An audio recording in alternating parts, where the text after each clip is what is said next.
Boa tarde a todos. Estamos aí para mais um evento Café com Ciência. O próximo Café com Ciência vai ser no dia 4, 11. Nós temos um professor que está vindo aí de São Carlos, Instituto de Física de São Carlos, então não perco aí na área de Física de Partículas. Mas hoje a gente tem um professor que está vindo mais longe ainda, está vindo do Rio Grande do Sul, né? Então ele deve ter demorado aí umas 6 horas para chegar por aí, né?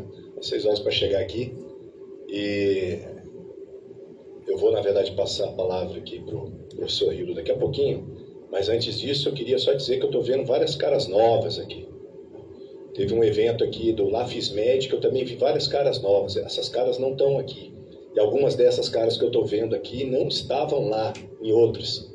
Então eu lembro que nós estamos num evento que é para discutir ciência. E ciência é para todos, não importa a área, não é algo de uma área somente, né? Então a gente tenta trazer temas diversos aí. Então não esqueçam de participar em outros eventos também do Café com Ciência. Então é com prazer que eu passo a palavra para o professor Hildo, aqui do Instituto de Física, para falar um pouquinho a respeito do nosso palestrante de hoje. Seja muito bem-vindo, professor Natan. Boa tarde a todos e todas. É uma alegria estarmos aqui no Café com Ciência. Hoje, com o privilégio de trazer o professor Natan Lima. Antes de eu apresentá-lo, deixa eu só colocar rapidamente um contexto. A vinda do professor Natan Lima é uma associação entre o Programa de Pós-Graduação em Ensino de Ciência da UEG, e nosso colega Luciano Ribeiro, e o Programa de Pós-Graduação em Educação e Ciências aqui do UFG. Então, aqui, desde já, meus mais sinceros agradecimentos ao Luciano Ribeiro, que teve a ideia de trazer o professor Natan. Agradecer ao professor Renato Pontes, que fez a ponte entre o UEG e o UFG, fazendo essa sugestão. E agradecer ao professor Andres Barbuzzi, que gentilmente abriu o espaço Café Ciência para mais essa palestra de caráter de divulgação. Então, o professor Natan de Oliveira é professor do Instituto de Física da Universidade Federal do Rio Grande do Sul, nosso colega pesquisador do campo de pesquisa em ensino de física.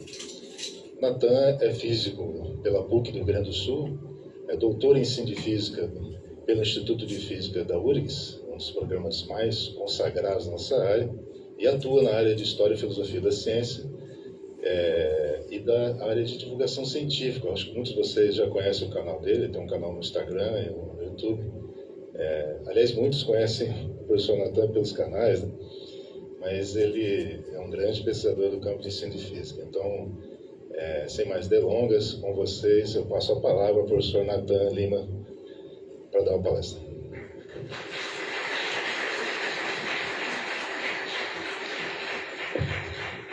Boa tarde, pessoal, tudo bem?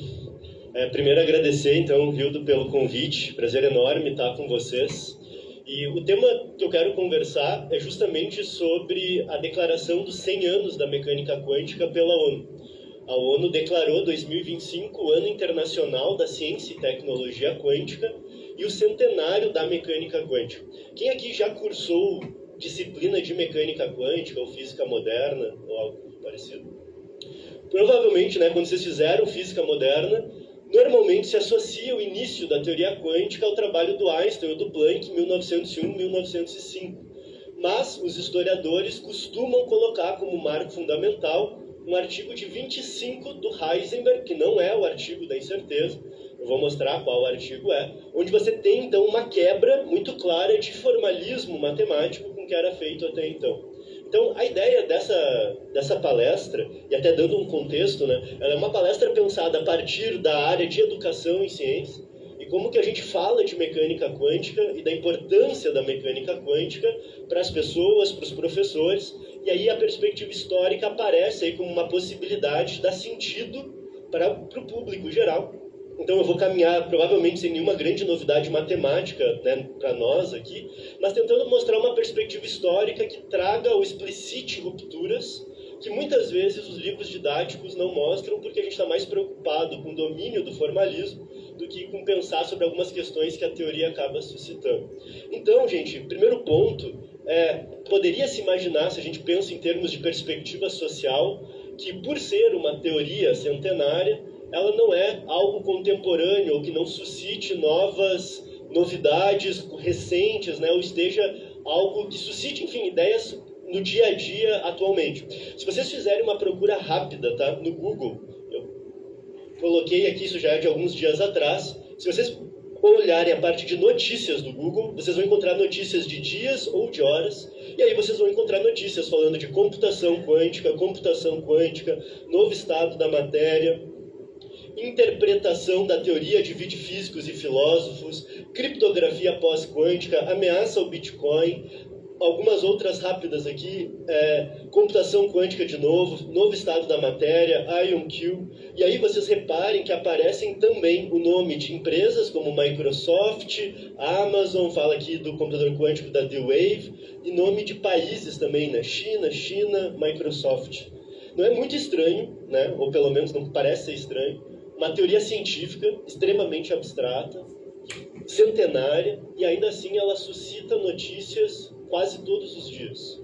Mais do que isso, se a gente fosse fazer uma análise do discurso, ele tentar captar as palavras que aparecem, vocês vão reparar que aparecem menções à própria física, mas fala também de filósofos, tem menção ali a questões de programação, área de negócios, segurança, nome de empresas e países. E aí, para a gente que é da área dura, né, que fez a formação em física, a gente tem uma cultura de olhar para a ciência a partir do formalismo, mas quando a gente vai para o campo das notícias, tenta dar um passo atrás, e essa é uma preocupação nossa na área de educação, você percebe que mecânica quântica é ciência, e é a teoria mais bem sucedida a explicar a estrutura da matéria e da radiação, mas é também uma questão de mercado, né? Então você tem hoje disputas financeiras, econômicas, colocando a mecânica quântica no centro da negociação, envolvendo bilhões de dólares. Eu vou trazer reportagens sobre isso depois. Mas mais do que isso, e aí é um ponto que a gente pode discutir, ela também está no cerne de algumas tensões políticas contemporâneas. Assim como o desenvolvimento da física nuclear gerou uma tensão geopolítica no período de pós-guerra, alguns sociólogos da ciência ousam dizer que a gente vive um novo período de tensão por conta de implicações da computação quântica. Pode parecer exagero, e aí tem aqui uma imagem para vocês, não sei se vocês conhecem, mas se vocês procurarem por National Quantum Initiative, está até aqui em notação de Dirac, né, Quantum Gov, você tem uma iniciativa do governo dos Estados Unidos, onde você tem um portal com documentos reunidos por décadas dos Estados Unidos para tentar levantar o que eles chamam de um ecossistema quântico. Ou seja, existe toda uma energia, um esforço estatal nos Estados Unidos para que você possa implementar toda uma cadeia de pesquisa e desenvolvimento para ter inovação na área de ciência e tecnologia quântica. Quão a sério o governo leva isso? Uma foto que mostra isso. Tá? Isso aqui é uma foto do primeiro mandato do Donald Trump, não é uma foto recente. O Donald Trump assinou o Quantum Act como uma lei federal. Então vocês pensem que um dos países, né, do ponto de vista político-econômico mais importantes do mundo, tem uma lei assinada pelo presidente da República incentivando o desenvolvimento de mecânica quântica. Então, isso você vê que tem um intercâmbio entre questões de poder, de política e ciência, que é extremamente fundamental para que se instale esse ecossistema quântico. A gente vem estudando isso, tá? Só para mostrar, o Fernando Tagawa foi uma orientação minha de mestrado, o ecossistema quântico dos Estados Unidos, uma investigação a partir dos estudos da ciência e tecnologia. Então nos interessa saber isso, né? Como que os Estados Unidos vêm tentando colocar esse ecossistema de pé e o que a gente pode aprender com esse episódio para refletir, a partir da nossa situação, da nossa perspectiva, o que fazer no Brasil. Mas aí esse já é um ponto, né, para a gente debater depois. Nós estamos dentro da universidade, onde a ciência é feita, onde as pessoas sabem o que é a mecânica quântica, mas quando a gente pensa na interface com a sociedade, qual que é o nosso papel, seja como professores, cientistas, para conseguir ter uma cadeia produtiva e desenvolvimento tecnológico que faça frente a desafios, até mesmo de segurança nacional, como a gente vai discutir depois.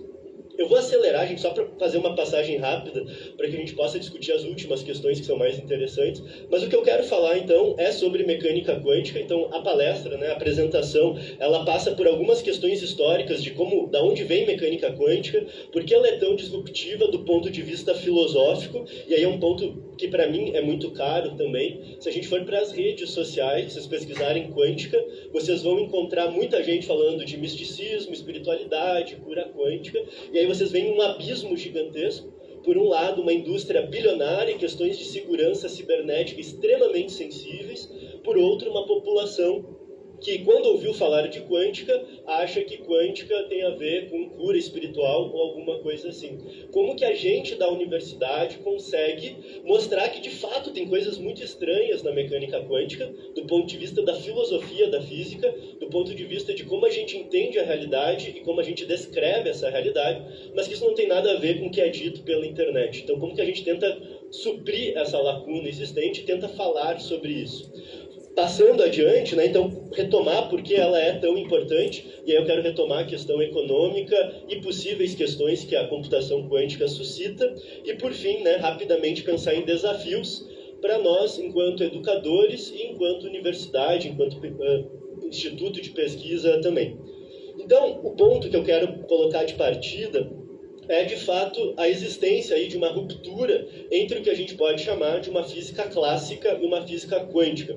Muitos divulgadores da ciência não gostam de usar o termo física quântica, justamente porque os coaches quânticos popularizaram esse termo, mas, por exemplo, o livro do professor Oswaldo Pessoa Júnior, da USP, tem no título, né, Física Quântica, e a ideia é você pensar que existe uma física clássica, composta por 3 grandes teorias, que se opõem, do ponto de vista da filosofia, a uma nova física que vai surgir no início do século passado.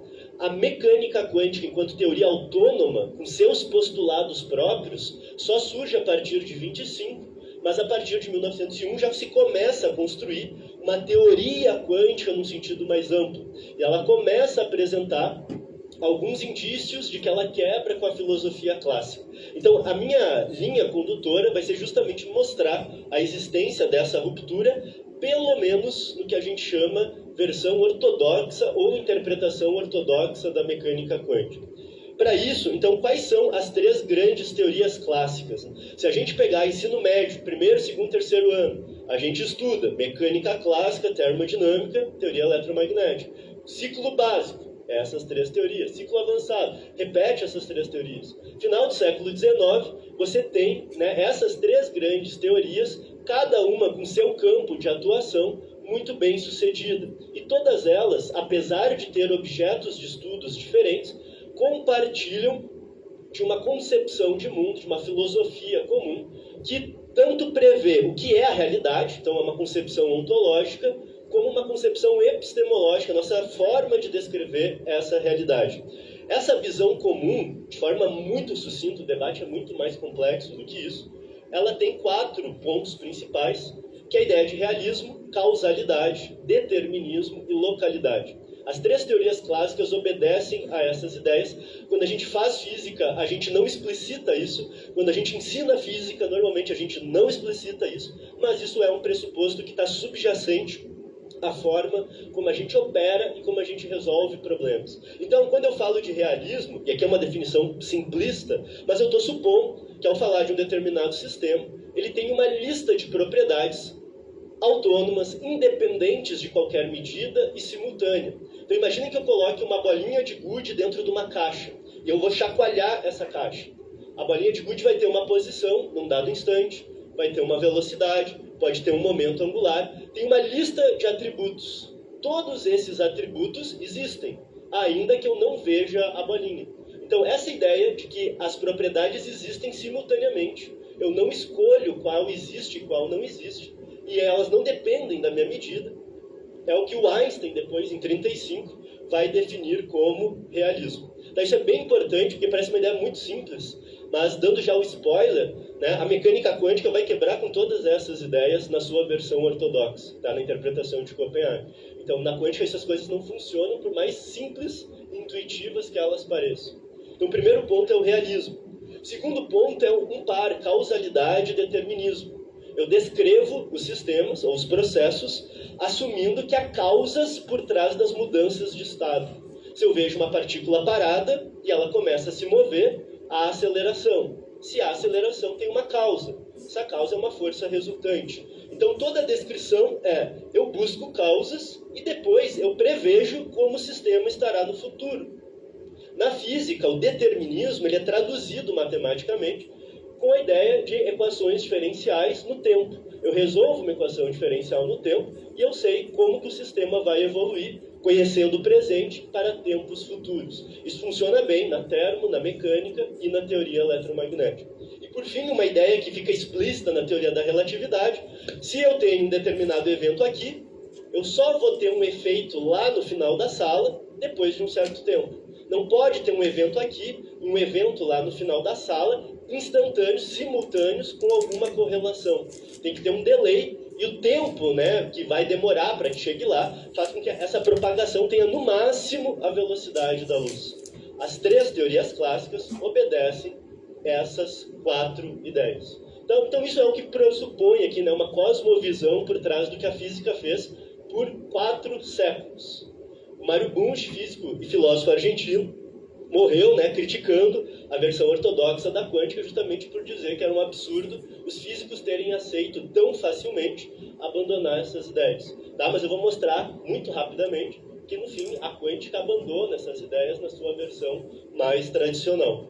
Tá? Então, gente, de forma muito rápida, no encontro dessas 3 teorias clássicas, quando eu começo a estudar os objetos de interface, começam a surgir problemas que são intransponíveis. Eu não consigo, por exemplo, descrever com facilidade campos elétrico e magnético em diferentes referenciais. Mecânica newtoniana sozinha não dá conta dessa transformação. Preciso de uma nova teoria que dê conta. Essa nova teoria, teoria da relatividade especial. Se eu vou para o campo da termodinâmica, um gás, microscopicamente, é descrito como um conjunto de partículas. O movimento dessas partículas são descritos por processos reversíveis. Se eu inverter o tempo, não chega nenhum absurdo em ver a partícula batendo de um lado para o outro. Mas quando eu vou para um sistema macroscópico, aparecem processos irreversíveis. Como que um sistema que, do ponto de vista microscópico, só sofre processos reversíveis, no macroscópico passa a ter processos irreversíveis? Como eu concilio essa diferença de escala? Preciso de uma nova teoria. A teoria clássica não dava conta. Essa nova teoria vai ser justamente mecânica estatística. Por fim, né, conhecido, né, o que nos interessa, do encontro da termodinâmica com a teoria eletromagnética, todo corpo a uma certa temperatura emite radiação. Se eu tento descrever isso a partir das teorias clássicas, dá uma energia infinita, que é uma ideia absurda, preciso resolver, e a primeira tentativa de conciliação que dá certo gera justamente a teoria quântica. Então, do ponto de vista histórico, primeira coisa interessante a se notar, as teorias clássicas ficam tão bem sucedidas que começam a criar problemas que elas não resolvem mais, principalmente no encontro de teorias. E isso vai fazer com que você tenha teorias modernas que deem conta dessa conciliação. A quântica surge do encontro, né? Ela é um fruto de termodinâmica com teoria eletromagnética, e por isso que até 25 não é uma teoria nova. Se vocês olharem o artigo do Einstein, o artigo do Planck, eles estão calculando a entropia da radiação. Eles estão estendendo o programa do Boltzmann, que era um programa de pesquisa sobre a matéria, para falar de radiação. E aí começam a dar conta de resolver alguns problemas, criam novos problemas, que só em 25 você tem uma ruptura clara. O contexto que eu vou pegar, e de novo, é um recorte que é quase um assassinato historiográfico. Imagina que tem nessa época muita gente trabalhando com pesquisa na área de radiações. Então você tem na química desenvolvimento de tabela periódica, você tem estudos sobre radioatividade, conhecimento de materiais radioativos. E o que eu vou pegar, só para fazer um recorte, você tem, por exemplo, dessa época, um tubo de Crookes. Né? Então isso aqui é um tubo de raio-x, basicamente, né, uma ampola de vidro, praticamente vácuo aqui dentro, um filamento com alta corrente, uma alta diferença de potencial. Aqui vai ter emissão de raio-x, né? Mas você vê um filamento aparecer aqui, um filamento não, um feixe, tá? E aí você quer saber o que tem lá dentro. Tá? E aí a primeira dúvida é o que é isso? É um conjunto de partículas, é um conjunto de onda, né? O que é esse feixe que está aparecendo aqui? Você começa a aplicar coisas, né? Aplica um ímã, você pode aplicar uma diferença de potencial e ver que esse feixe deflete obedecendo a campos elétricos e magnéticos. E se você equaciona, funciona muito bem como um conjunto de partículas com massa e com carga andando pelo espaço. Então, isso aqui que aparece, a gente vai chamar de elétrons depois, mas o ponto é que esse elétron ele tem carga, aparentemente, tem massa e tem trajetória. E aí o ponto é, o que tem carga, o que tem massa e tem trajetória? Muito bem definido. Isso está claramente com uma ideia corpuscular. E aí o Thomson é quem faz essas contas. para quem é da licenciatura, aí fica uma sugestão. Para quem não é também, o discurso do Prêmio Nobel do Thomson, ele mostra as contas de forma muito didática, não tem nenhuma derivada, não tem nenhuma integral, com MRU, MRV, força de Coulomb, força de Lorentz, ele chega na razão de carga-massa do elétron e ganha Prêmio Nobel por isso. Então, uma brincadeira que eu faço com os alunos é: dá para ganhar Prêmio Nobel sem saber cálculo, né? Então, se não ganhar o Prêmio Nobel, estão dormindo no ponto. Mas, claro, na época essa era a grande ideia, mas mesmo com uma matemática simples, você chega numa ideia muito profunda. E aí você, então, conclui, né, que o elétron é uma partícula. Tá, de novo, gente, né, tá sendo muito resumida essa ideia. Nesse mesmo tempo, né, nesse campo de estudos de radiação, os trabalhos do Einstein, eles vão justamente apontar que a radiação eletromagnética, a entropia da radiação eletromagnética, em certas circunstâncias, ela se comporta de forma muito parecida com a do gás ideal. Tá? Nos limites de validade do modelo de Wien, a equação de entropia, da variação de entropia, é quase idêntica à do gás ideal. E aí é a ideia que o Einstein tira. Então, provavelmente, eu posso tratar como um gás de partículas. O de Broglie, num artigo de 22, chega a chamar de átomos de luz. Nos modelos do de Broglie, a luz tinha massa, inclusive. E ele, inclusive, consegue chegar na equação de Planck propondo moléculas de luz. Isso é um artigo que quase ninguém conhece, assim, não foi muito famoso. Mas você tem, então, a ideia de que a luz, que até então era contínua, tem uma descrição corpuscular. E por que, então, né, o elétron ali... Opa! Tem um spoiler aqui que não é... O elétron, né, que também era uma partícula, né, porque também não poderia ter um comportamento ondulatório. Então a ideia dessa época começa a aparecer essa questão da dualidade de forma muito estranha, de forma quase natural, como uma colcha de retalhos. Não foi uma teoria elaborada como a teoria da relatividade, que os postulados, né, o Einstein apresenta já de forma cabal em 1905. E aí dessa indagação você começa a bolar experimentos, como por exemplo passar o elétron por fendas. Eu sei que ao passar ondas por fendas, elas podem sofrer interferência, sofrem sobreposição e apresenta lá no final, no anteparo, um padrão de alternância de máximos e mínimos. O Thomson ganhou o Prêmio Nobel com aquela ideia do tubo de Crookes, mostrando que o elétron era uma partícula. O filho dele, também chamado Thomson, passa um feixe de elétron por vários materiais. Para mim, essa é a foto mais bonita do paper dele, passando por ouro. E vocês veem claramente um padrão, né, de um anel de difração. Então, vocês veem aqui a alternância de máximos e mínimos. Tá? E, com isso, o filho do Thomson ganha o Prêmio Nobel por mostrar que o elétron era uma onda. Então, imagina na ceia de Natal o desconforto que não foi aquele ano.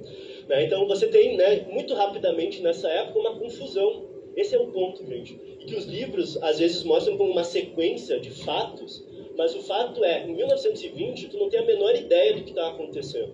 E o Heisenberg, em 1925, vai conseguir, eu vou mostrar aqui a foto do paper, mostrar que você consegue, a partir da mecânica do átomo, sem nenhuma ideia ondulatória, descrever sistemas microscópicos. E o Heisenberg era um físico muito jovem nessa época, acha que fechou o problema da mecânica quântica, ele tem aí uma noção de que ele realmente está criando uma nova teoria, e para surpresa dele, um ano depois, ele vai a Munique e assiste uma aula do Schrödinger, uma aula aberta, e o Schrödinger resolve os mesmos problemas, outros problemas, com a equação diferencial, partindo de uma equação de onda, e simplesmente ignorando os trabalhos do Heisenberg. Ele parte do de Broglie e ignora a mecânica que o Heisenberg propõe.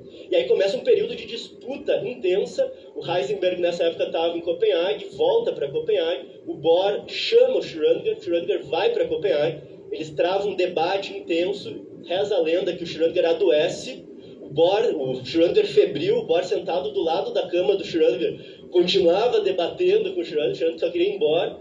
E no fim saem brigados de lá e a tensão segue até que você consegue conciliar os formalismos do que a gente vai entender hoje como mecânica quântica. Só para mostrar, esse é o paper que a gente celebra o centenário, as reinterpretações teórico-quânticas das relações cinemáticas e mecânicas. Vejam que esse aqui é o abstract do paper. O presente artigo procura estabelecer as bases para uma mecânica quântica teórica fundada exclusivamente em relações entre quantidades que, em princípio, são observáveis. Então, você tem uma disputa que é filosófica também.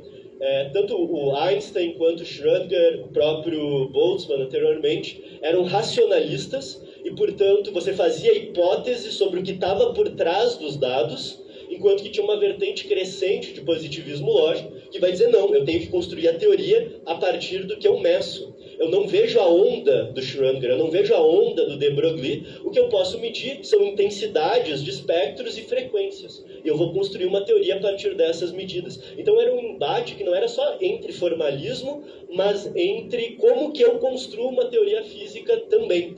O Heisenberg, nesse artigo, o que tem de tão importante nele? Ele chega à conclusão que posição vezes momentum na mecânica quântica é diferente de momentum vezes posição.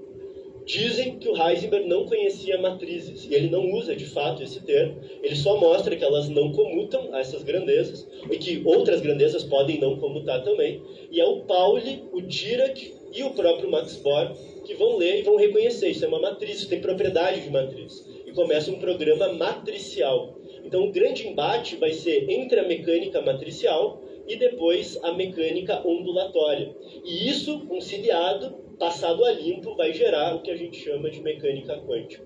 Uma das primeiras versões postulacionais só aparece em 30, né, a interpretação, a descrição do Neumann, um matemático, e aí você tem os postulados que adaptados é o que aparece hoje em muitos livros didáticos, né, acho que o Cohen-Tanud usa essa postulação, tá, mas aí você tem uma mistura das duas ideias.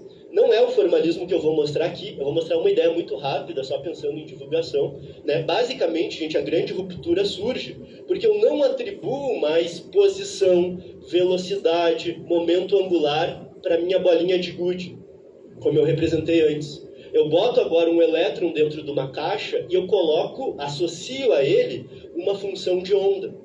Nos livros didáticos a gente aprende a fazer isso, né? O Griffiths abre e mostra, ó, essa equação de Schrödinger, agora o teu trabalho é resolver. Mas a gente não se dá conta que tem uma ruptura metodológica gigantesca, que é, ao invés de eu atribuir todas as propriedades para o meu elétron, existe agora uma função de onda. E o módulo ao quadrado está associado a uma densidade de probabilidade. A grande pergunta, o grande ponto que o Einstein vai bater é, se a mecânica quântica está completa, não está faltando nada, que é o que o Bohr dizia, e ela não me dá a posição do elétron, o que isso significa? Que não existe a posição do elétron até o momento que eu meço. Se não falei qual é o momento angular, existe ali a probabilidade, vamos pensar já em spin, de ser spin up ou down, enquanto eu estiver numa sobreposição. Se a teoria está completa, o que significa? Que do ponto de vista tradicional, não existe a variável de spin até o momento da medida. Então, ao fazer esta descrição, primeiramente, eu estou já abdicando do realismo. Tá, isso vai ficar mais explícito só em 35, com o artigo do Einstein, Podolsky e Rosen, que é o paradoxo EPR. Mais do que isso, se eu descrevo apenas as probabilidades, eu abro mão do determinismo, porque o máximo que eu posso te dizer é qual é a probabilidade de um certo resultado. E mais do que isso, se eu voltar lá para a minha imagem, da difração, por que um elétron veio para cá e outro veio para cá? Eu consigo calcular a probabilidade de onde os elétrons vão chegar, mas eu não tenho uma causa que diferencie o elétron ter vindo para o centro ou para o primeiro anel. Então eu estou abrindo mão da causalidade.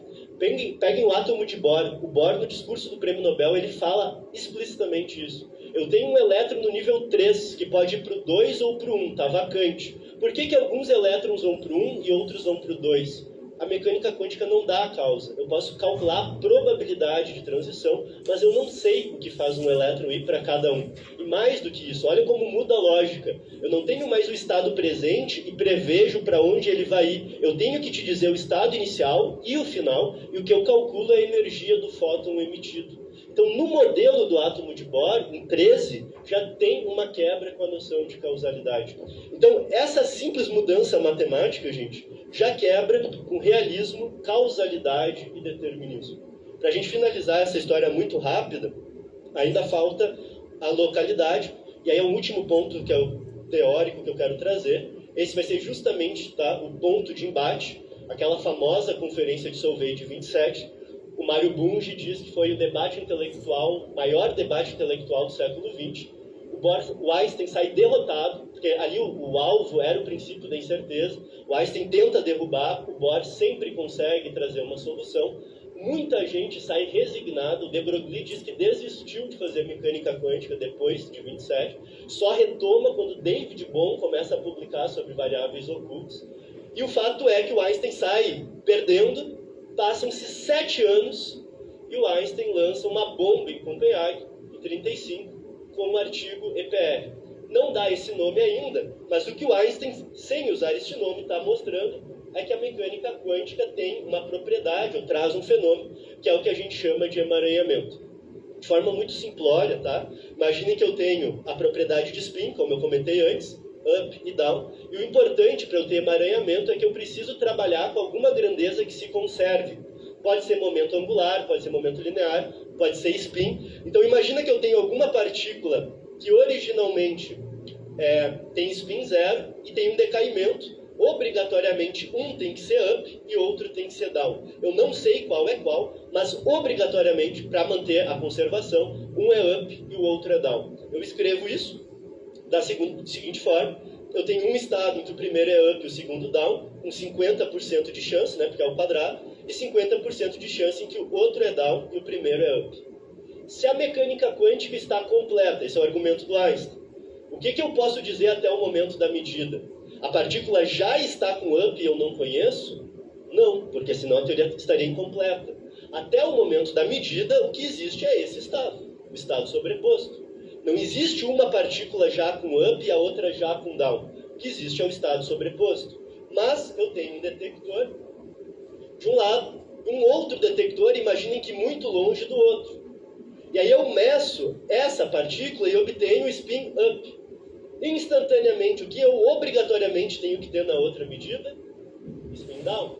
Mas até aquele momento, aquela variável não existia, não podia atribuir um valor de spin. Como que eu tenho um medidor aqui, né, um aparelho, um instrumento aqui que mede up, e instantaneamente uma variável que não estava atribuída passa a ter um valor? Como que ela sabe que ela tem que ser up, se essa aqui deu down e vice-versa?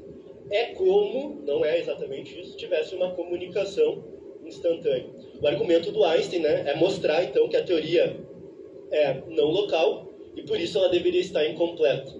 Então o Einstein mostra a teoria ela é não local, por isso ela fere o realismo e portanto, né, o que eu tenho que ter é já uma teoria que já existe o spin e eu só não conheço. Esse é o argumento original do Einstein. A história de forma muito sucinta, 64, o Bell lança um teorema mostrando que há diferença experimental entre o spin já existir, a variável de spin, ou não existir. E aí você tem uma desigualdade de Bell, ou você tem um resultado favorável à mecânica quântica, ou no contrário. Nos anos 80 só você consegue ter medidas sobre isso. O grupo do Alan Aspect é um dos grupos que lidera essa pesquisa, e há 2 anos o Alan Aspect ganha o prêmio Nobel por mostrar que a mecânica quântica prevê corretamente os valores, né, esperados para a questão do emaranhamento. Então, tudo indica que, de fato, é uma teoria não local. Você pode até ter teorias de variáveis ocultas, desde que você mantenha a não localidade.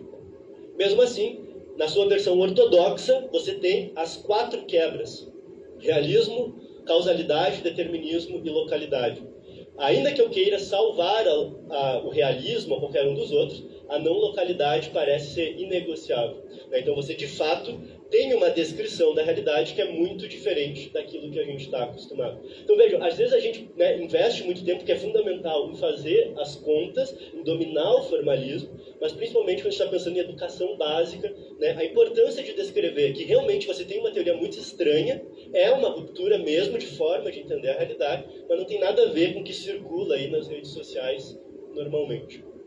Dito isso, gente, muito rapidamente, só para finalizar, né, por que é tão importante? Só para dar um exemplo, né, você tem a equação de Schrödinger, você tira os níveis de energia, por exemplo, para um átomo, você pode calcular, isso aqui é lá do próprio Weisberg e Resnick, né, você tira os níveis de 2 átomos, por exemplo, você aproxima eles, você bota mais átomos, você começa a ter bandas de energia em que os elétrons podem estar ou não, e aí você tem toda a teoria de bandas, toda a teoria de estado sólido, onde você começa a definir, por exemplo, o que é um semicondutor, e isso é fundamental, né, para chips celular, células solares. Então imagine que tudo que a gente tem hoje de eletrônica é indiretamente uma consequência de mecânica quântica.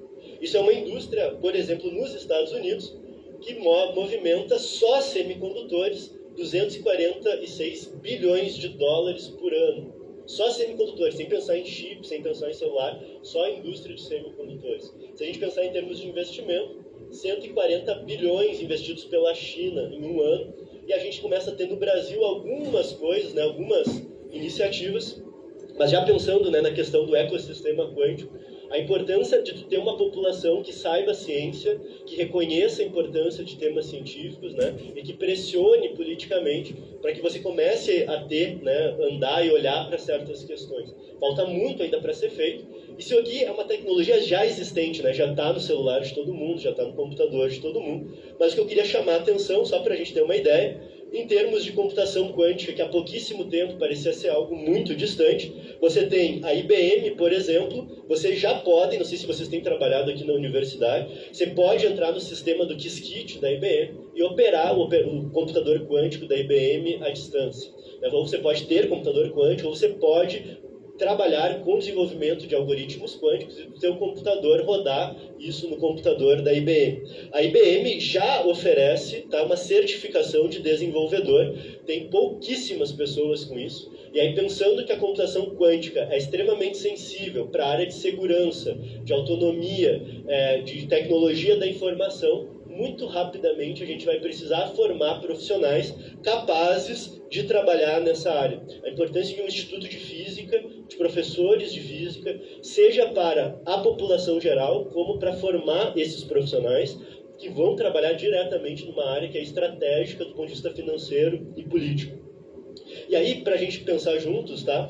Precisamos de investimento público, e aí, de novo, a importância da licenciatura, formação de professores que vão fazer uma educação científica que levante a importância da ciência, pensar em investimento privado, que já existe, né, em outros países, mas eu queria falar principalmente de profissionais qualificados e opinião pública. Imagina que as pessoas precisam entender quais problemas estão por vir com o desenvolvimento da computação quântica. É um problema que já existe, mas que as pessoas talvez não saibam. Então você tem que ter, de novo, profissionais capazes de fazer interface com a sociedade. E isso tudo, né, então, para conseguir montar o que a gente pode chamar de uma cadeia produtiva. Nos Estados Unidos, tem um esforço federal para que isso aconteça. Isso no Brasil não existe algo tão articulado, mas, mais uma vez, a importância da gente falar sobre isso e ocupar um papel, né, importante, político até, né, de desenvolver a ciência nacional e chamar a atenção para esses pontos. Dito isso, gente, antes de encerrar, eu queria fazer 3 convites muito rápidos. O professor antecipou, né?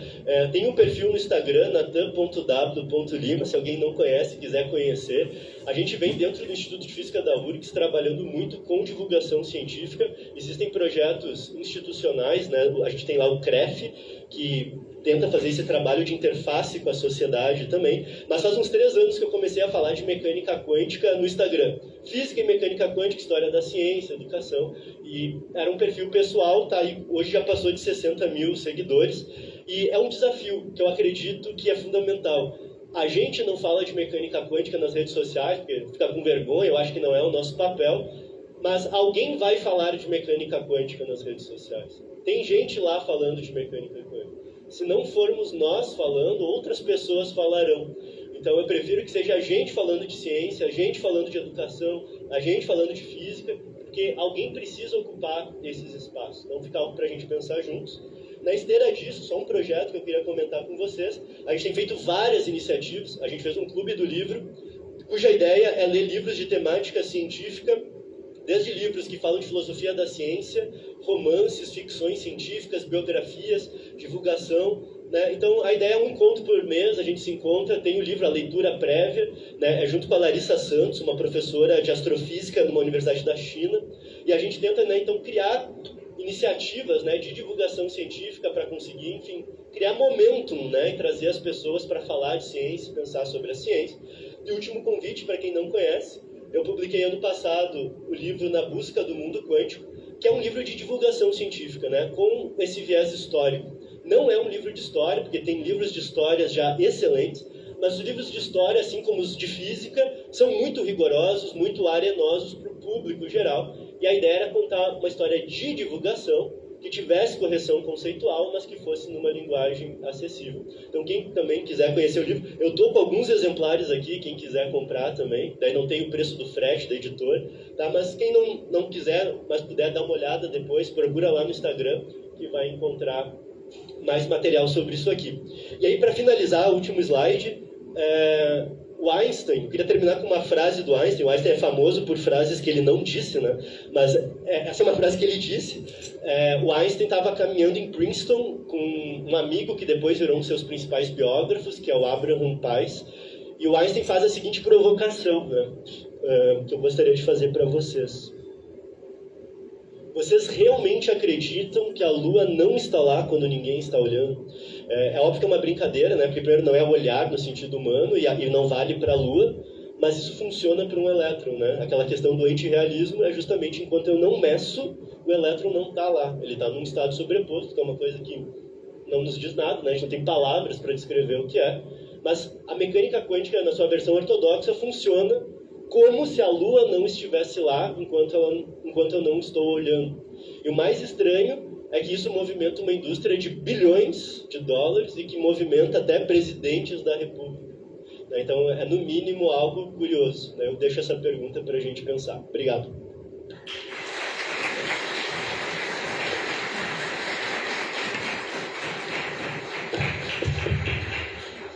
Obrigado, professor Natan, pela palestra.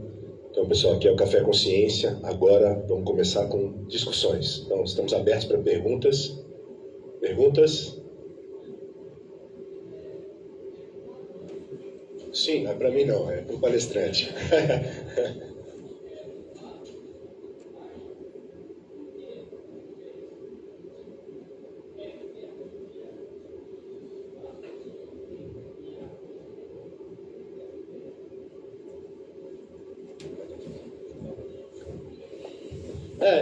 Essa é uma pergunta ótima, e isso é o que vai dividir historiadores da ciência, né? Uma perspectiva mais racionalista vai dizer porque os experimentos nos empurraram a essas conclusões, né? E essa é a versão tradicional, né? Você tinha uma concepção clássica e a coisa foi sendo empurrada, os experimentos são estranhos e vão levando a conclusões que nos levaram a uma outra filosofia. E os físicos estavam tão atentos a isso que buscaram em outras construções filosóficas amparos para essa explicação. Tanto que é nesse período que começa o flerte com o misticismo oriental. O Bohr tem um símbolo, tem um brasão, se procurarem depois o brasão do Bohr, é um símbolo do Yin e Yang, que está escrito os opostos se complementam. E o Bohr vai depois estender a ideia de complementaridade para várias áreas da cultura. Ele vai escrever complementaridade na antropologia, complementaridade na biologia. O pessoal realmente estava em busca de uma outra filosofia, mas como se fosse consequência dos experimentos. Há historiadores externalistas que vão olhar pelo caminho contrário.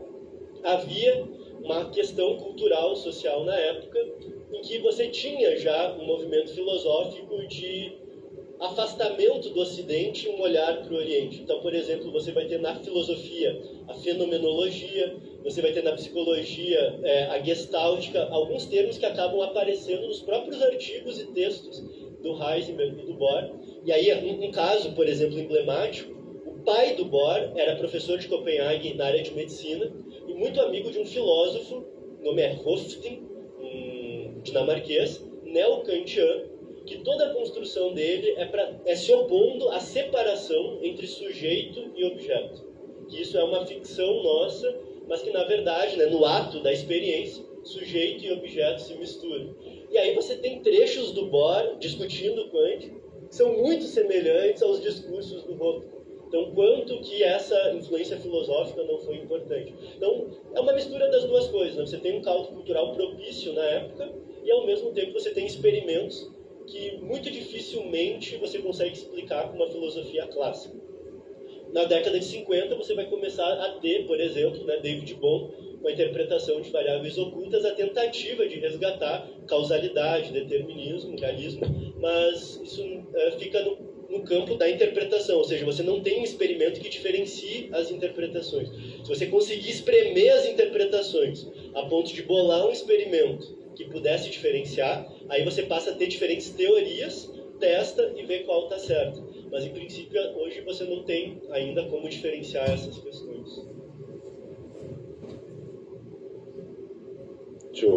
Natan, posso te pedir, por favor, se você puder passar para mim? Eu passo isso aqui para você.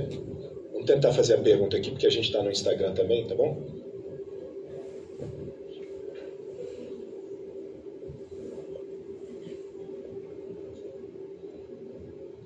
Muito obrigado pela palestra. É só uma questão que ficou um pouco confusa para mim do começo para o final da sua apresentação. Como é que você define exatamente o que você chama de não localidade? Porque me pareceu que você definiu de duas maneiras diferentes.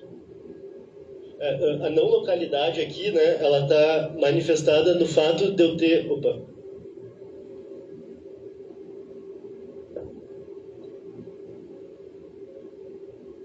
por exemplo, aqui, né, eu tenho a não localidade se manifesta no fato de que eu tenho sempre uma correlação entre esses estados instantaneamente, entre as medidas instantaneamente. Então, esse que é o meu ponto, porque o que você tem aqui é uma correlação. Isso. Essa correlação é local. A mecânica quântica é uma teoria local. O que significa que se eu fizer a medição do primeiro spin, nada vai acontecer no outro. O problema é que o emaranhamento é uma função de 3 pontos. Você faz medição local aqui. Isso. Você tem um negócio completamente aleatório. Isso, exatamente. Você junta no futuro. Exatamente. O ponto é... Aí a localidade está aí. Então, nesse sentido, que eu tinha entendido depois que você falou aqui, a mecânica quântica é uma teoria local. É fundamentalmente local. Não, aí que você tá. prova que se você fizer uma medição no primeiro, ou jogar a primeira partícula num buraco negro, fala o que quiser, mano. Absolutamente nada acontece com a segunda. Sim, o ponto é, toda vez que eu fizer uma medida no primeiro e der um spin down, Isso. se eu fizer a medida no segundo... Se fizer, exato, mas esse é o ponto. Se fizer a medida e comparar. Isso, exatamente, é isso aí. Mas ela é não local nesse sentido, porque existe... O ponto é, como é que... Imagina que eu faço a medida instantaneamente, faço aqui e muito rapidamente eu faço muito longe lá. Vai dar, elas vão saber o resultado uma da outra. Depende. Aí que tá. Se eu faço a medição na minha partícula, eu vou até aí a você e faço a medição na sua. Você não consegue prever o resultado, só eu. Não, com certeza, mas é por isso que ela não fere a teoria da relatividade. Mas ela é não local porque existe essa conexão entre resultados. Não que eu consiga te passar essa informação.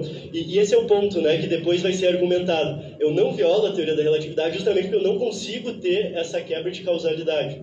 Mas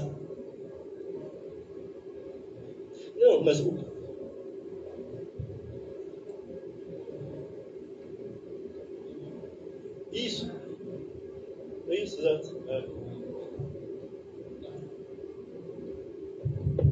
Bom, temos aqui um outro... mas tudo bem. Muito obrigado, professor, pela palestra. Minha pergunta é mais no contexto da divulgação, para quem é leigo, que não tem tanto conhecimento de física. Quais os conceitos que o pessoal geralmente tende a confundir, que é mais disruptivo, que tem mais dificuldade assim, para entender alunos em geral, ensino médio, a sociedade em geral? O grande problema, talvez, assim, acho que uma coisa é pensar em termos de alunos e uma coisa talvez seja pensar em termos de divulgação. Eu acho que o grande problema da divulgação é quando o pessoal entra com a questão da consciência para falar do problema da medida, né? Eu acho que a grande distorção que se faz em termos de divulgação, né, é pensar dessa questão de poder ter a consciência. E, de novo, né, isso, retomando aquela ponta da pergunta inicial, houve um debate histórico no início dos anos 20, ali, anos 30, em que, de fato, há essa entrada, né, da consciência em algumas discussões que depois foi abandonado na literatura. Então, eu diria que esse é o grande problema e é onde eu acho que mais incomoda na questão da divulgação científica, né, pensar que existe uma intencionalidade do observador. Em termos de conceitos, daí pensando em aprendizagem de quântica, uma grande coisa que a gente tem... Opa, estou indo para o lado errado. Uma das grandes confusões conceituais que aparecem nas pesquisas é as pessoas acharem, por exemplo, que um elétron faz um padrão ondulatório, por exemplo. É muito comum pensar que o elétron, ao passar por fendas, vai apresentar algum padrão de borrão. E aí, por exemplo, alguns livros falam, né, da onda de matéria, e aí imagina que você consegue detectar esse elétron como uma onda de matéria. E não que você vai ter uma imagem desse tipo formada ponto a ponto, e o conjunto de pontos é que tem esse padrão ondulatório. E aí, esse pulo, eu acho que, por exemplo, do ponto de vista conceitual, é algo que muitas vezes fica devendo, assim, nos livros didáticos, por exemplo. Obrigado. Estou sabendo. Madame, tem uma pergunta para você que é o seguinte, filosófica, né? A questão filosófica, voltando a essa questão que você colocou, que é a disruptura que a mecânica quântica traz, mas eu não sei se é bem a mecânica quântica, porque são processos que eu entendo que a física já faz isso há muito tempo. Eu vou conversar com você, talvez, no próprio nascimento da física, digamos assim, enquanto estruturada da forma como conhecemos, que é com Newton. Newton disse que massa atrai massa com o inverso quadrado de distância. Mas por quê? Por que massa atrai massa? Essa não é uma pergunta que ele respondeu, ninguém respondeu. Então, começa assim, nós observamos a natureza se comporta dessa forma. Assim como nós na mecânica quântica, nós observamos a natureza se comporta dessa forma. Então, nós não sabemos o que é, não sabemos o porquê, mas entendemos como a natureza se comporta. Então, é uma questão, talvez é uma questão filosófica que vem mais atrás ainda, de entendermos que talvez os processos em que a física funciona é observar como a natureza se comporta, e não exatamente... tem questões filosóficas mais profundas aí em questões anteriores. Não, tem questões filosóficas super complexas, né, que vem antes. E uma coisa interessante da gente reparar é que no início da teoria, sobretudo, há consciência de como que esses problemas filosóficos estão misturados com essas novas proposições, né, de quais eram as implicações ou compromissos que já existiam e que novos compromissos, né, essas novas descobertas. Né? Por exemplo, no discurso do Niels Bohr, ele discute a questão da causalidade. No artigo do princípio da incerteza, o Heisenberg retoma a questão do determinismo, né, e tenta, não, a física vem trabalhando com uma filosofia determinista, parece que aqui a gente está ganhando um novo compromisso filosófico. Então, é bem interessante, sim, com certeza, tem compromissos filosóficos, epistemológicos profundos, né, na física clássica, e eles tinham consciência de onde estavam pisando e onde podia ter novos problemas, né? Ou seja, toda a questão volta novamente. A física, o que nós fazemos? Nós observamos e a natureza é o nosso juiz supremo. E então nós descrevemos que a natureza, como ela funciona. Não sei se ela funciona dessa forma. Por quê? Ainda não sei. Quem sabe um dia. Mas fica uma questão que vem sendo colocada. Nós vimos isso na mecânica quântica, estamos vendo agora. Eu não sei o que é um elétron. Eu sei como ele se comporta em determinado experimento ou em outro. O que é um elétron? Nós não sabemos responder essa pergunta. Em nenhum momento nós conseguimos responder essa pergunta. Nós sabemos como ele se comporta em experimentos específicos. Eu acho que o interessante é a gente constrói um modelo a partir, né, dos resultados que a gente tem, e o interessante é que os modelos clássicos não se sustentam frente ao conjunto de dados, né? E aí a grande argumento do Bohr, isso é uma coisa interessante, é pensar que os nossos modelos que a gente cria, ou as imagens que a gente cria da realidade a partir dos dados, ela vem de uma linguagem que a gente construiu enquanto humanidade. Né? Então eu estou acostumado com bolinha de gude, eu estou acostumado com onda na água, então são modelos que a gente, né, interpreta os dados que chegam até nós. E o que se notava, e aí volta, né, para aquele problema inicial, é que isso não fechava sempre as contas da mesma forma, né? E aí surgem problemas nisso, né? O professor adora fazer pergunta, mas eu quero passar para estudante, para aluno. Aberto aí. Quem quer fazer uma pergunta, não sinta-se inibido, por favor. Se você puder passar aqui, fazer ela aqui. Boa tarde, professor. Obrigado pela palestra.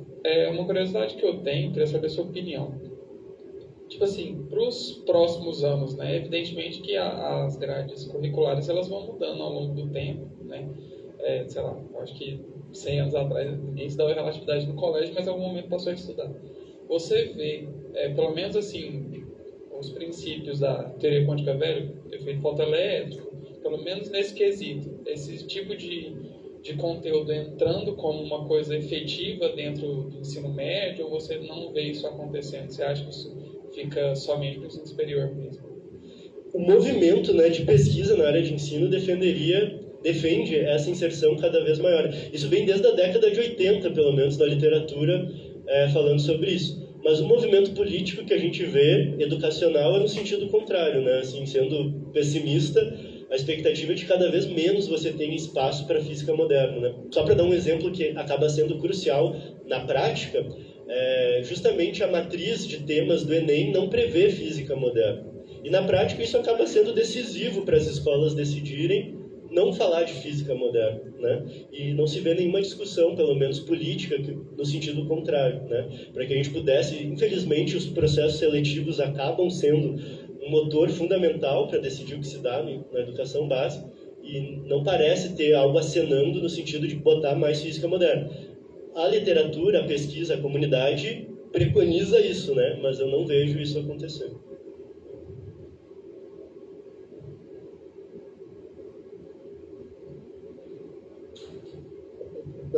Obrigado, parabéns, Natan. Boa tarde a todos. Me fez as ponderações me fazem lembrar de uma aula que eu tive de física no ensino médio. O professor meu falou assim: olha, Luiz, a física é a física, a metafísica é a metafísica. Isso eu escutei no primeiro ano do ensino médio. Eu falei, uma coisa é que a gente consegue medir, observar, é a física. A física não interessa pressuposto metafísico. Eu fiquei com isso na cabeça até hoje. Eu acho que essa é a minha opinião sobre isso, é que ele está equivocado. Eu gostaria de perguntar para todos nós aqui se a gente consegue fazer física sem ter pressupostos metafísicos.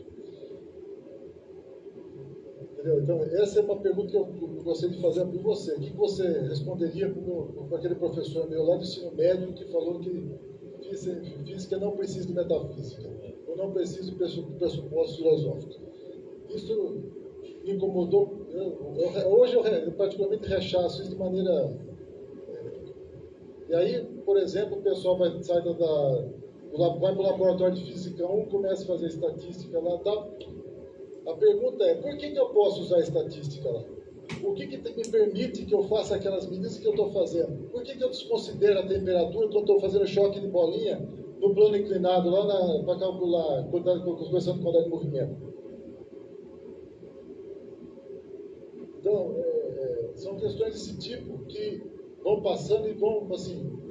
e aí tem a ver com a questão da física permitir que as pessoas se divirtam intelectualmente.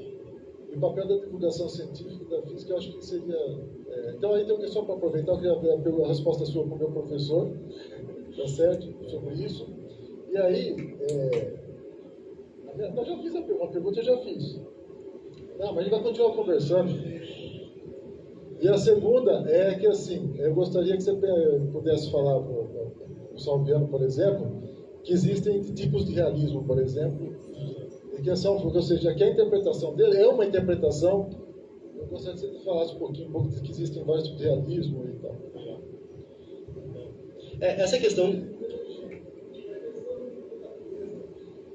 Você discutir essa questão daquela natureza... Olha que eu vou exercer minha coordenação aqui. Não, mas assim, é que dá a impressão que a natureza vem e fala o que acontece. Eu gostaria de você falasse um pouquinho também sobre como que a natureza vem e pode falar para a gente que decide as coisas, o que é certo e o que é errado. Se você concorda com isso.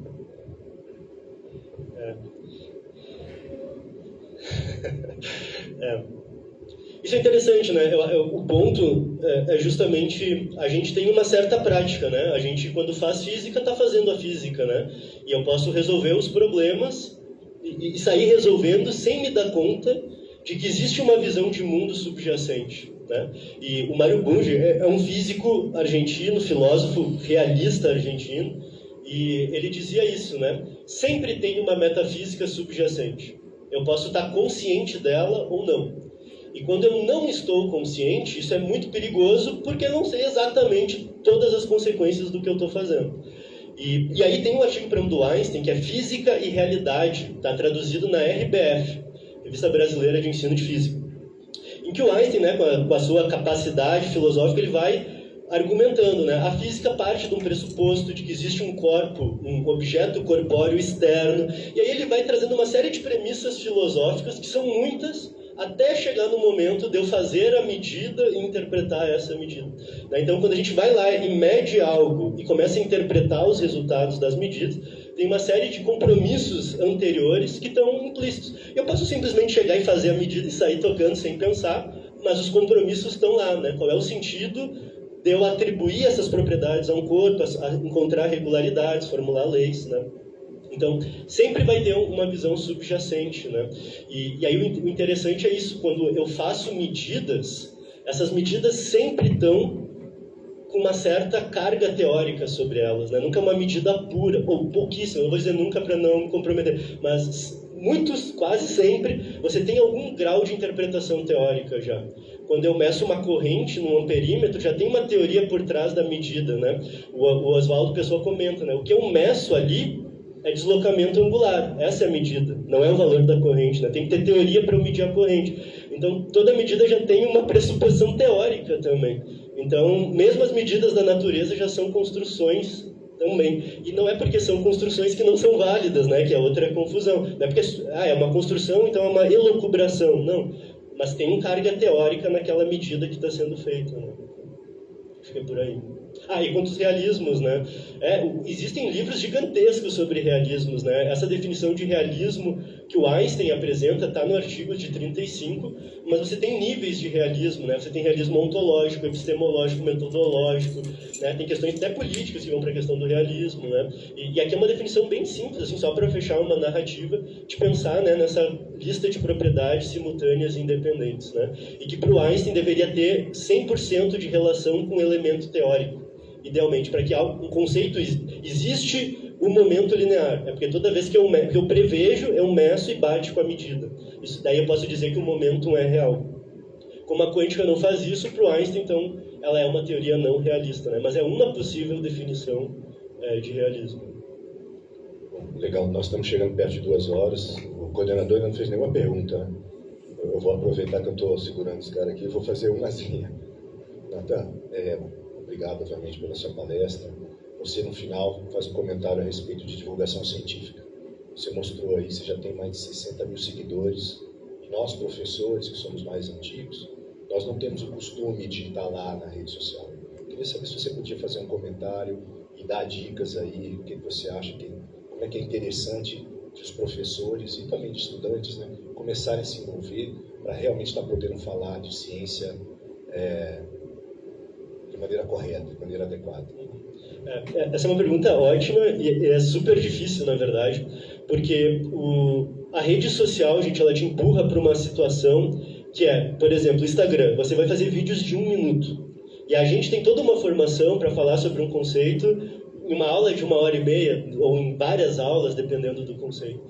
E aí, obrigatoriamente, quando você faz divulgação científica, você faz reduções, você faz super simplificações.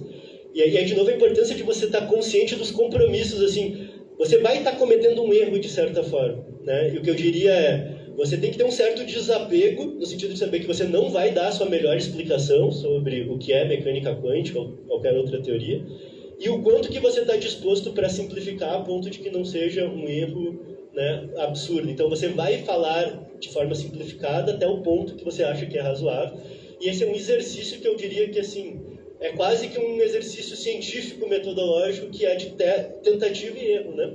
Vou falar simplificado, às vezes tu vai errar a mão e vai estar muito simplificado, às vezes tu vai falar e vai estar muito rigoroso, mas eu acho que o mais importante para nós é ter a disposição de estar lá. E a gente vai se incomodar, a gente vai ouvir críticas, vai ter situações estranhas, mas você está disposto a ter uma constância nisso e tentar aprender com o processo é o principal, mas já tendo um certo desapego no sentido de que a gente não vai conseguir reproduzir a nossa aula ou o nosso rigor no espaço do Instagram. Mas se a gente conseguir sensibilizar as pessoas, né, se a gente conseguir fazer algo que chame a atenção das pessoas, que saiba, né, que existe um grupo na UFG que trabalha, que pensa isso, que pesquisa, que publica, isso já é uma contribuição gigantesca, né? Então eu acho que o fato é ter a predisposição e trabalhar nisso. Legal. Professor, tem mais uma pergunta. Peraí, posso passar para o Giovanni? Lucas, eu não estou. Então vai lá. A pergunta que eu ia fazer era igual a do Felipe. É a mesma que o Felipe fez. principalmente sobre ensino mecânica quântica e ensino médico. Eu só queria complementar a pergunta dele, se você tem conhecimento de como isso está ao redor do mundo, de outros países. Então, existem 3 grandes vertentes de ensino de quântico no mundo todo. Mas, assim, de uma forma geral, a gente não está para trás em termos de presença nos currículos. É bem poucas experiências mesmo, tá? Mas existem 3 grandes abordagens. Existe a abordagem histórica, que é o que os livros introdutórios, inclusive de graduação, faz, efeito fotoelétrico, né, e tenta construir. Mas a abordagem que eu vejo ganhando mais peso, pelo menos na pesquisa, a gente faz assim, vamos fazer uma aplicação no ensino médio, tirar resultados, né, e publicar sobre isso, é uma mistura de mostrar um fenômeno, fenda dupla ou principalmente interferômetro de Mach-Zehnder, e tentar já pular toda a confusão histórica e, por exemplo, se for uma boa escola de ensino médio, trabalhar com matrizes, botar um estado, vetor 1, 0, 0, 1, botar um operador como matriz, né, 2x2, e fazer pequenas contas com álgebra matricial. Essa, para mim, é a abordagem mais assim, recorrente de pessoas que mostram um fenômeno e traduzem para matemática matricial. E pulam toda essa discussão histórica, porque ela é muito mais confusa mesmo e traz questões conceituais mais complicadas. Então, mostrar pequenos fenômenos quânticos e conseguir traduzir isso para uma matemática de uma álgebra linear simples, né, em espaços, né, 2x2, de 2 dimensões, é uma abordagem que tem sido recorrente. Assim. Giovanni?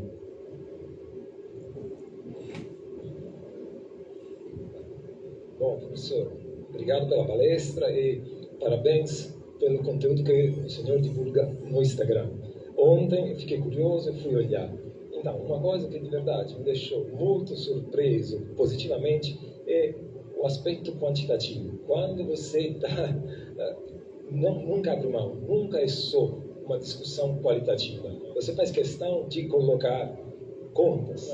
Então, quer dizer, efetivamente, a discussão filosófica é importante, é fundamental, mas também é fundamental lembrar que a física é uma ciência experimental e quantitativa. Aí vem a minha questão. Números espantam as pessoas. A gente eu estou acompanhando uma discussão que está tendo agora, pelo fato de ser italiano, acompanho o que acontece na Europa. Divulgar mecânica quântica para um público geral está sendo algo que está sendo fortemente discutido e debatido. Agora, como a gente pode fazer? Como conciliar esse aspecto quantitativo, algo quantitativo, sem perder o rigor? E, em particular, a minha questão é, vou pensar a eletricidade aqui. A minha cabeça enxerga o quê? Uma bolinha que está vindo lá de Foz do Iguaçu, está passeando, eu sei que não é isso. Então, para entender a realidade, eu preciso de um certo nível de grau de abstração. Isso, como podemos tentar repassar ao público geral essa necessidade? Eu não sei responder, por isso pergunto a quem tem experiência e estuda isso. Essa pergunta é excelente, eu também não sei responder a pergunta, então, mas, assim, uma coisa que é curiosa, né? A matemática espanta, isso eu concordo, mas olha só, olha que coisa engraçada, algo que até hoje eu não entendo. Os meus posts com maior alcance foram de demonstrações matemáticas. E eu não entendo como isso é possível, porque uma suposição minha é a seguinte: primeiro, no Instagram, principalmente no Instagram, são vídeos muito rápidos. Então, a gente não pode ter a ambição de explicar o conceito ali. Então, é muito mais mostrar algo que ou é bonito, ou que é interessante, que chama atenção. E, às vezes, uma conta bonita chama tanta atenção e aquilo dispara no algoritmo de alguma forma e chega. Então, o que eu tenho pensado é vários níveis de divulgação. O primeiro nível é só chamar a atenção das pessoas. Então, quando eu estou no Instagram, eu não tenho a ambição de que eu vou explicar algo satisfatoriamente. Mas é isso, é mostrar que quântica tem um efeito algo estranho, que tem uma conta bonita, e isso vai chegando, gente. De tempos em tempos, a gente tem oferecido cursos de extensão em mecânica quântica pela universidade, daí uma iniciativa institucional. E aí, por exemplo, um curso virtual de 4 horas ao todo, 2 encontros, que a gente teve, por exemplo, 150 pessoas, né, no Meet, e aí você consegue explicar e aí trazer aspectos conceituais mais profundos. a parte do formalismo, eu também é muito de sensibilidade de qual é o público que tu está trabalhando. No Instagram é mais eu acho que tem muita gente de exatas, alunos, professores que seguem, mas quando eu vou dar o curso de divulgação de quântica, eu sempre deixo um mínimo de matemática e ela sempre tem que estar ao final do curso, porque a ideia é que a pessoa entenda o fenômeno, entenda o experimento, veja os resultados. Tá, agora como é que eu traduzo isso para o formalismo matemático? Então, eu tento postergar a matemática dentro do curso. Mas não é trivial, né? Como é que eu faço essa inserção de forma substancial para que as pessoas dominem o formalismo? Eu acho que na divulgação, hoje eu não teria essa ambição, mas eu acho que ela fica como um grande problema da educação básica. Porque uma alternativa que outras pessoas apontaram é: vamos fazer uma física na educação básica com menos matemática. Mas daí entra justamente no ponto que tu falou, né? A física é uma ciência experimental e que se formaliza por meio, né, de uma estrutura matemática. Né? Se eu abro mão disso, eu estou abrindo mão da própria forma de interpretar o mundo, né? Então, mas talvez o ponto seja em que momento a matemática entra nesse curso e em que adequar exatamente qual que é o nível correto. No caso da divulgação de quântica, eu já fico satisfeito de conseguir que a pessoa saiba o que é quântica e o que não é quântica no sentido do misticismo, né? Saber que não tem a ver com o poder do pensamento, com o poder... Mas realmente passar por formalismo eu acho que é uma ambição para a divulgação muito grande mesmo. Então vamos para a última pergunta de um estudante. Sei que a gente está passando a hora hoje, mas afinal de contas você veio de tão longe.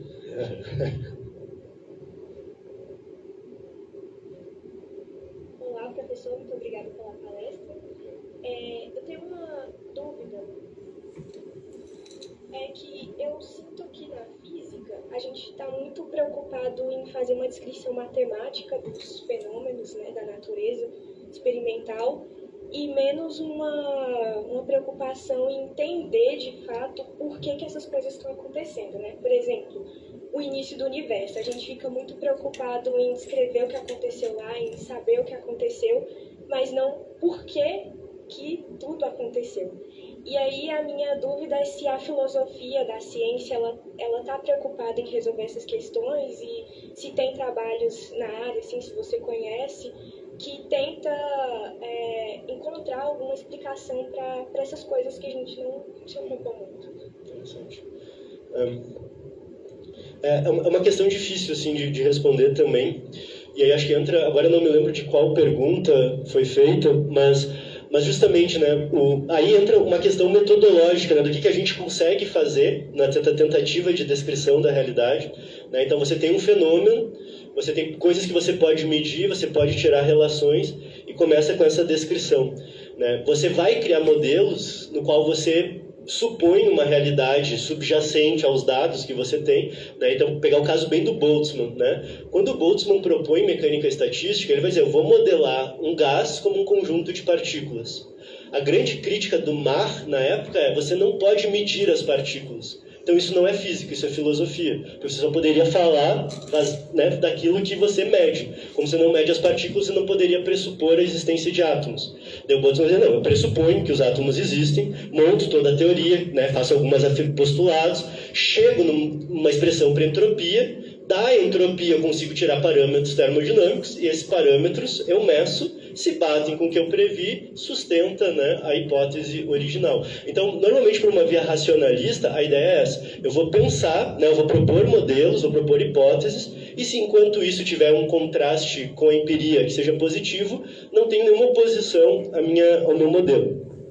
Do ponto de vista do entendimento da física, a gente continuaria, então, nesse sentido, a entender o que está por trás dessas medidas, o que está por trás dessa equação, qual é o modelo subjacente a isso. Muitas vezes, isso não se traduz na forma como a gente forma físicos. E aí é uma questão histórica, pedagógica interessante, em que o pessoal aponta no período de pós-guerra uma virada pedagógica. Se a gente vai para livros didáticos do início do século XX, tem um livro que eu acho que é emblemático. Tem um livro que é Termodinâmica Relativística e Cosmologia, do Richard Tolman. Ele é um livro que ele investe, acho que umas 10 páginas para discutir o primeiro postulado do Einstein da teoria da relatividade, em que ele tenta mostrar contra-argumentos, mostra artigos recentes que tentam se opor à ideia da velocidade da luz ser constante. E aí ele argumenta, e aí mostra, não, no final, realmente, a melhor opção hoje é aceitar o postulado. Se você pega um livro contemporâneo, muitos livros contemporâneos, que a gente estudou lá em Física 4, é só o postulado e você sai fazendo conta. Não tem a discussão que justifique por que sustentar o postulado. Isso foi uma mudança pedagógica. Que se aponta, no período de pós-guerra, você tem um enfoque em formar cientistas e engenheiros muito rapidamente. Não vou investir tempo na discussão filosófica, conceitual. Exatamente, PSSC, né, um programa dos Estados Unidos, lições de física do Richard Feynman. Você vai para o entendimento do fenômeno, resolve conta, mas não fica fazendo divagações filosóficas. É impressionante como Einstein tinha formação filosófica, o Boltzmann tinha, o próprio Heisenberg. Isso se perdeu na formação do físico, né, enquanto profissional.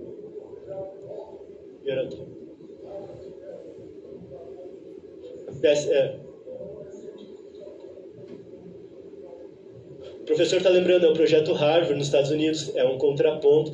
E então é isso, assim, na verdade, a nossa profissão, o ofício do físico, ela tem se pragmatizado, né, depois do período pós-guerra, o que tem seus ganhos, tem suas vantagens, mas talvez perca um pouco essa ideia da atribuição de sentido, principalmente para o aluno, né? Atribuir, por que coisas assim, até simples, né? A equação do Schrödinger é uma equação de onda, mas matematicamente ela lembra uma equação de difusão. Se eu vou para o histórico do Schrödinger, ele começa com uma equação de onda. Como é que essa equação de onda virou uma equação de difusão? Da onde veio isso? E aí, por exemplo, pega o livro do Griffiths, ele diz, a segunda lei de Newton é essa. O análogo dela é a equação de Schrödinger. Agora, seu trabalho é resolver ela. É uma mudança de entender o que é aprender física, né? Em vez de, não, eu vou entender de onde veio a equação, o que justifica, o que sustenta a validade. Mas é uma opção muito mais pedagógica do que do próprio ofício da física, né? A gente poderia continuar refletindo sobre isso. E acho que tem muitos físicos que refletem e filósofos da ciência também. Legal. Não. Eu acho que se a gente for discutir, a gente vai ficar aqui por um tempão. E a gente tem uma equipe aqui que ainda vai querer tirar umas fotos com o Natan antes. Então, infelizmente, em nome de toda a equipe do Café Consciência, nós vamos ter que finalizar por aqui. Então, vamos pedir só um pouquinho de tempo com o Natan, mas depois ele vai estar por aqui. Então, eu gostaria de agradecer novamente, em nome de toda a equipe, por você ter vindo aqui. Muito obrigado, professor Natan.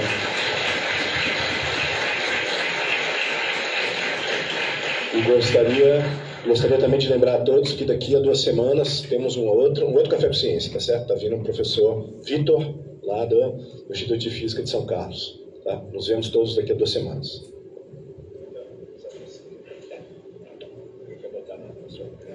Que a gente tira umas fotos, coloca na nossa